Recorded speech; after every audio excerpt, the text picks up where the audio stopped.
physicists believe that you cannot focus light onto spots smaller than the wavelength of light, unless you use some very exotic materials.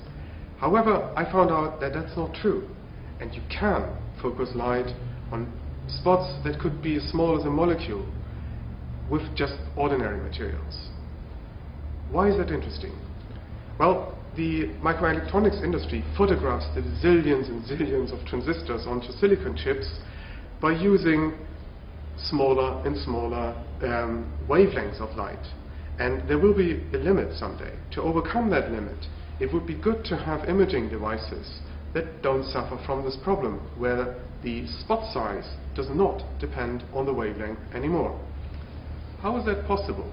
Well, I used an idea by James Clerk Maxwell that is more than 150 years old. He imagined a device where light goes around in circles, and light emitted from one point focuses naturally at another point.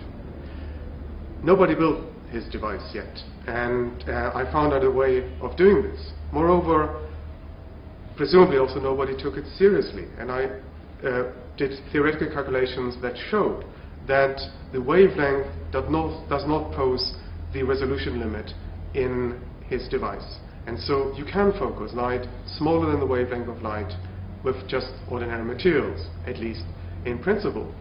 Whether that works in practice, of course, remains to be seen, quite literally.